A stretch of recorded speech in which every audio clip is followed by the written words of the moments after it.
বাড়িতে এবার আমাদের সরস্বতী পুজো হয়নি। তাও দেখো এত প্রসাদ। কে খাবে বলো তো এত প্রসাদ?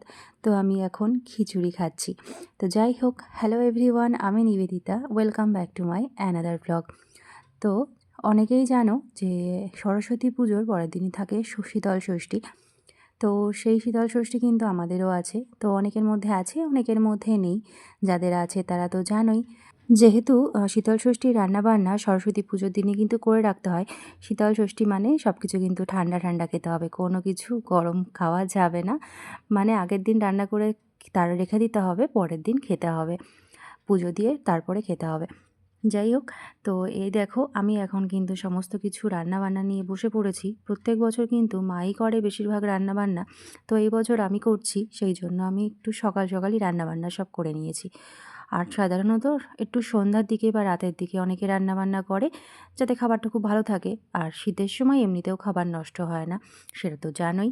তো আমি এখানে দেখো খুব বেশি কিছু করছি তা কিন্তু নয়। এখানে আমি করব আলুর দম, আর করব বাঁধাকপি, আর এখানে আমি ৩ রকমের ভাজা করেছি।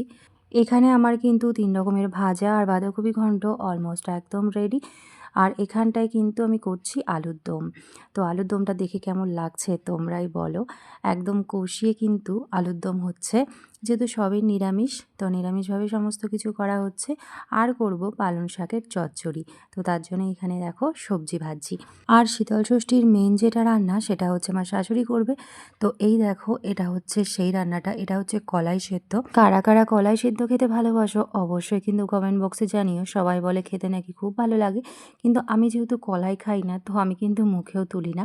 আর দেখো এখানে করেছি চাটনি। তো চাটনি করতে হয় কুল দিয়ে আর টমেটো দিয়ে, কিন্তু এখানে কুল শুকিয়ে রাখতে কিন্তু ভুলে গেছিলাম, যার কারণে শুধু টমেটো দিয়ে করেছি আর কুল শুধু নামে মাত্র দিয়েছি। তো যাই হোক, এই আমার সমস্ত রান্নাবান্না একদম কমপ্লিট। আর ভিডিওটি কেমন লাগলো অবশ্যই কিন্তু কমেন্ট বক্সে জানিও। আর কাদের কাদের মধ্যে এই নিয়মগুলো আছে সেগুলো কিন্তু কমেন্ট বক্সে জানাতে ভুলো না। তো চলো, দেখা হচ্ছে নেক্সট একটি ভ্লগে। সবাই ভালো থেকো, সুস্থ থেকো। চলো তাহলে, টাটা।